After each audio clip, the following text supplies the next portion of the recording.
Yun po, luto po tayo ngayon ng ginisang giniling na may garbanzos. Yun po ang sabaw natin ngayong tanghali hanggang gabi. Yun po. Yun po ulam natin kasama ng karang. Usahan na natin ang ating pagigisa. Unahin po natin ang ating bawang. Golden brown.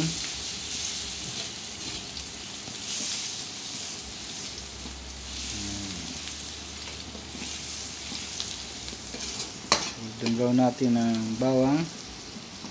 At susunod natin dyan ang ating sibuyas. Pag yan ay golden brown na.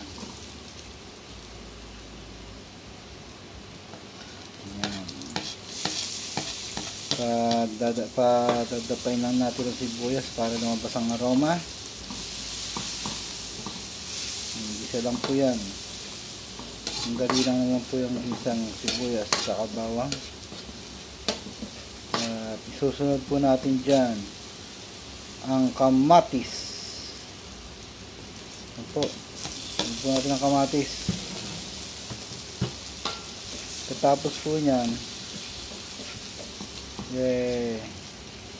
susunod po natin ang ating giniling pag yung luto na yung ating kamatis. Susunod po natin dyan ang ating giniling.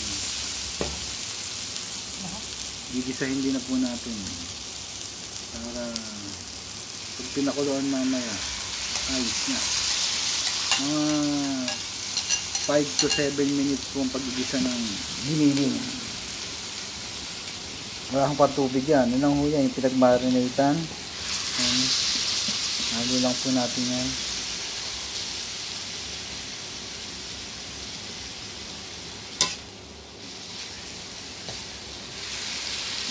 Yan. Isa-isa lang ho. Magano ho yan, kakatas din po yan yung ating minarinate na toyot kalamansi paminta. Ano po, kumatas na. Wala pa hong tubig yan. Yung pa lang ho yung toyo natin at kalamansi. Yan. Konting halo lang po yan. Yun po yung naka 7 minutes sa tayo dyan. Tapos maya maya po ihahalo natin ang ating patatas. Pagka ano tayo dyan, nagisa natin. Yan. Konti pa. Yan, okay na. Nagisa ng maganda. Susunod po natin dyan yung patatas para mag-isa din.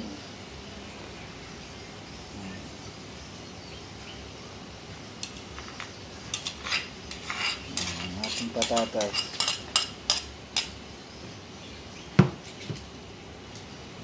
Tapos yung ating green peas. Green peas po natin in can lang. Hindi nyo tayo naman yung malambot na agad ho yan.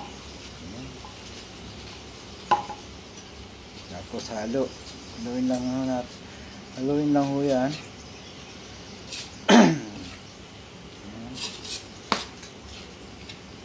Pagkahalo po nyan, lalagyan ho natin ng begto para sabay-sabay ang lambot ng patatas. Ang giniling po yan, pwede na po yan malambot na, pero lalagyan na ng tubig at papakuluan natin ng 10 minuto. Ayan po. Yun na po ang tubig natin yan. Papakuluin po natin yun ng 10 minuto. Takpan po natin para mabilis ang pagkulo. Yun. Luto na po ang ating ginisang giniling na may garbanzos at patatas.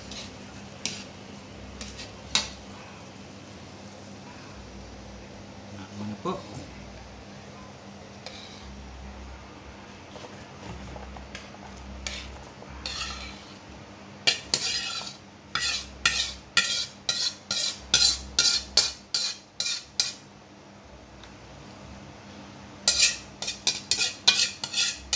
Yan. Okay po. Mamaya po ulit pagkakain na. Dito na po ulit tayo sa hapagkainan.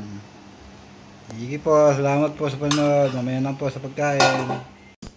Yan po, tapos na po tayo magluto ng giniling natin, gisadong giniling na may garbanzos. Susunod po tayo, maghiwa po tayo ngayon ng pangkalabasa. Yung gagawa po tayo ng karamba.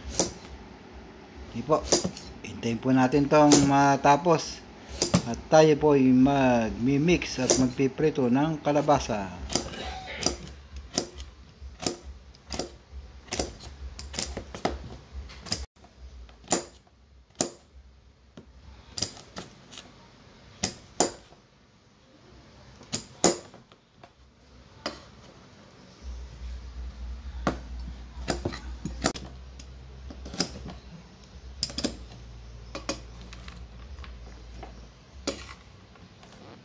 Ayan po, tapos na po ang ating paghihiwa.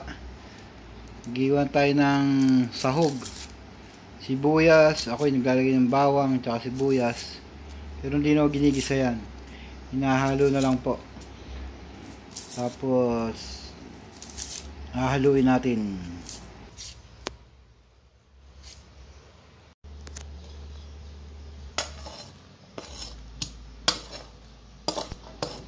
Ngayon, hinalo na po natin ang ating sibuyas, bawang. Para po, lalagyan natin isang sibuyas pa. Para dalawang sibuyas. Then, tapos haluin natin, lagyan natin siya ng all-purpose.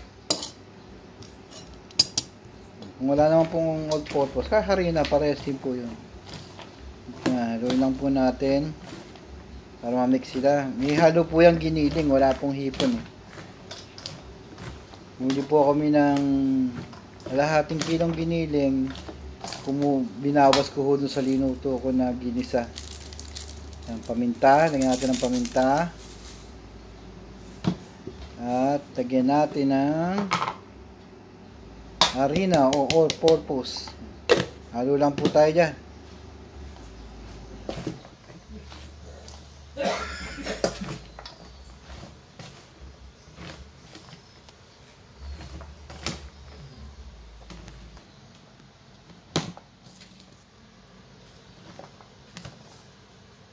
Yun, kulang po yung nasa lalagyan natin. Kaya nagdagdag pa natin ng all-purpose flour. Para malutong, crispy. Tapos lagyan po natin ng itlog. Dalawang itlog lang nilagay natin dyan. Para pampakalma. Ay, pang buo. Dalawang itlog lang ho yan. At haluan natin ng cold water para lumutong ang ating karamba.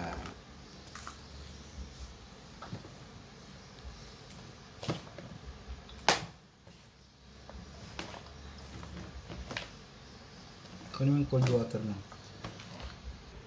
Dalawa pa.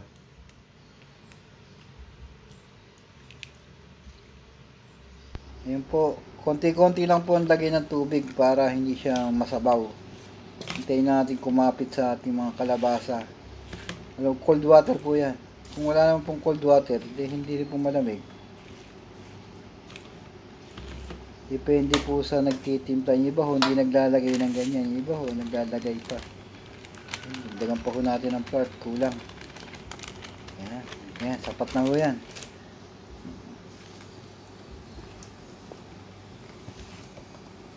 Yung kalabasa ho natin, halos kalahati ho ng kalahating malaki ho yan. Gabola ng basketball. Tama na ho yung neck texture. Yan na po. Okay. Lagyan pa natin ng konti. Tapos magkita na tayo sa ating lutuan. Haluin lang po natin ang haluin yan. Hindi po, doon na po tayo sa pirituhan.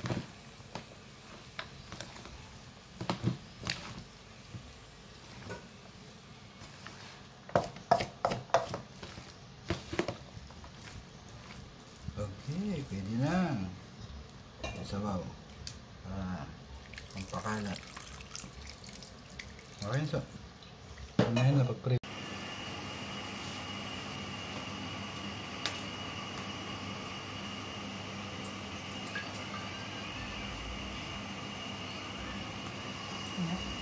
Di pa.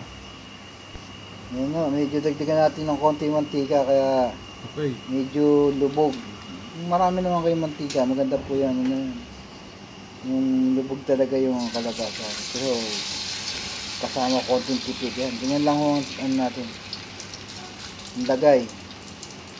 Para hindi masyadong makapal, madaling maluto. Okay na, huwag mo na dito. Hindi mo siya naka-usli pataas. Crispy po yan. Mo ng Yun ang nagagawa ang texture ng all-purpose. Saka egg. So, Diligon pa. ganyan lang po ang ulit-ulit hanggang maubos yung ating timpla ng karamba. 3 pinagkakasya namin dyan.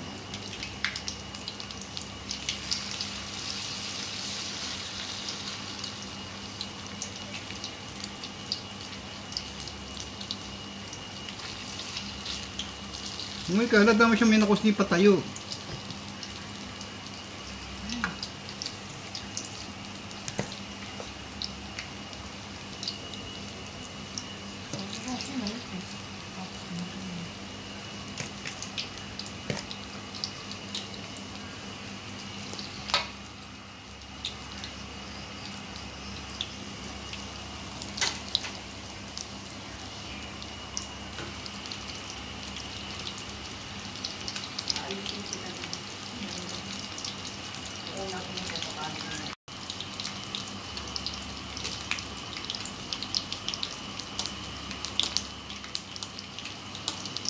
Pwede na balik rin yan.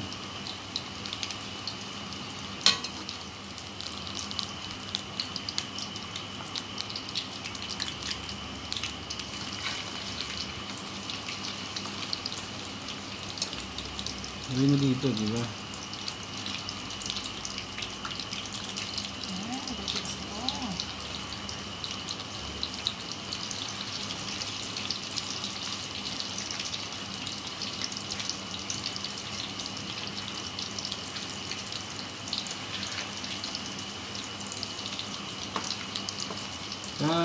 Sa lahat. Pag ano, ayan. Pag mo.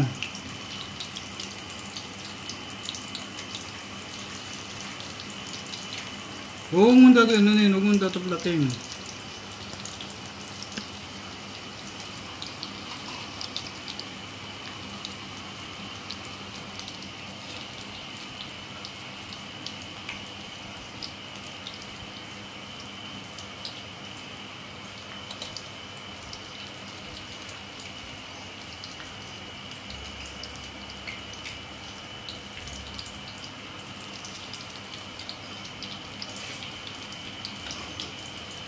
Wala pa yan.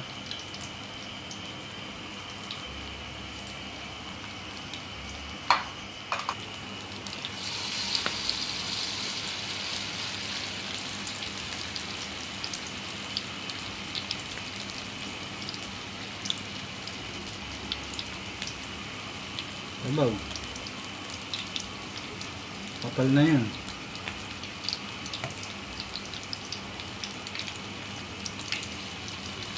Busog mo yun doon, ah. Para malagyan mo gawin dito. Busog mo lang doon.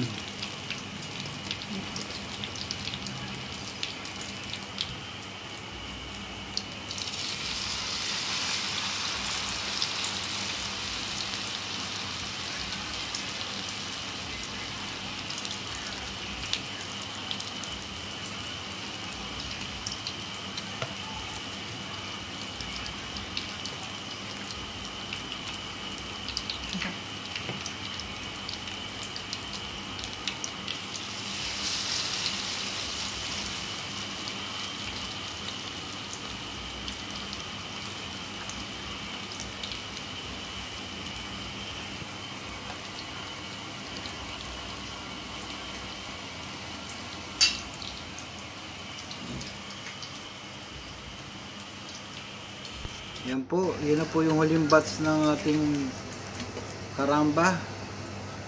At pagkatapos po niyan paputuloy lang mantika. Ipe-prepare na po natin tanghalian. Last na po yan, luto na po lahat. Naka 21 piraso ho tayo ng karamba. Okay, yan po. Yan na po yung nilagay natin. Tayo maghahain.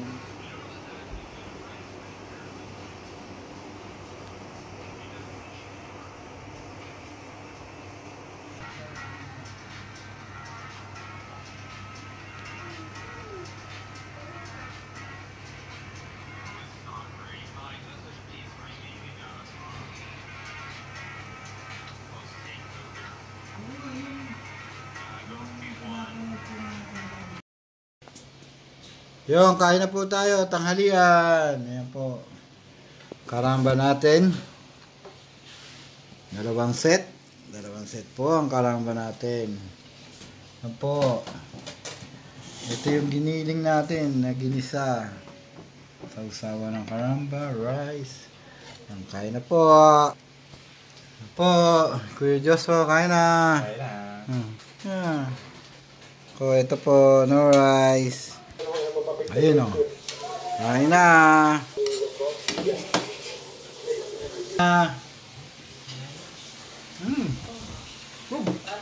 Stop. Tayo. Kain po, kain. Kain po. Kain muna. Yan na, kain na. Bili tayo. Nito karamba. Ang dami nating karamba. Dalawang set yan. Kain lang po tayo ng kain. Tanghalian. Kain lang. Rice pa. Yan. Kain na. Rice pa more. Rice lang. No. Okay po. Matatapos na po tayo. Kita-kita lang po ulit tayo bukas. Thank you po. Thank you. Bye-bye.